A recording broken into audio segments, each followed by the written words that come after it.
Direct occasion for which we asked for this session is recent move of the so-called Kosovo Central Bank, by which payment transactions with the Serbian currency dinar is banned in the territory of Kosovo and Metohija as of 1st February.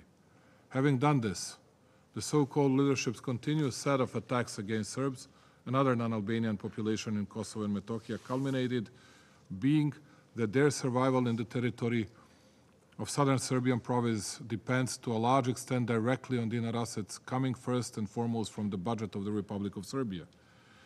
Data that the Republic of Serbia pays 60,946 salaries and pensions from its budget in dinars, 2,430 student tuitions, and that it finances soup kitchens that meet basic needs of approximately 2,000 socially most vulnerable citizens, illustrate that this measure is an attack, first of all against the Serbian population, and that it makes the situation in the territory of Kosovo and Metohija difficult.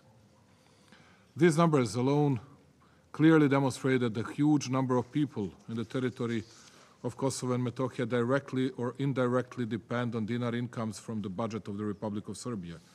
Due to that, it is obvious that the ban of dinar payment transactions, i.e. decision to abolish dinar as the legal tender, deprives directly huge number of people of their basic personal means of living. The central bank's regulation seeks not to harm any single group of citizens, but rather to protect all citizens of every ethnic community from the threats of organized crime, arms trafficking, and money laundering.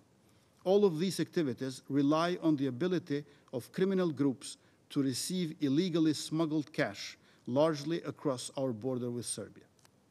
Citizens in the north of Kosovo, the overwhelming majority of whom are ethnic Serbs, are threatened day in and day out by such groups.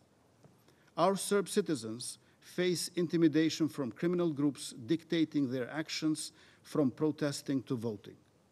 Disobedience results in violence, car burnings, and threats to family members.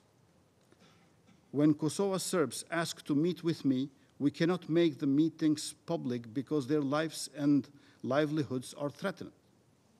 This must stop. Belgrade cannot be permitted endlessly to finance its criminals and terrorists in Kosovo with undeclared and unregulated streams of money flowing freely and illegally into our country.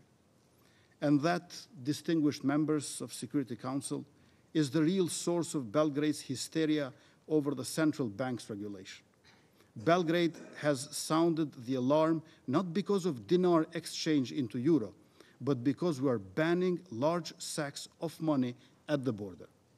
They are crying foul not out of concern for the plight of Kosovo Serb citizens, but because their convenient pipeline of illegal cash into the north of Kosovo is about to be shut off.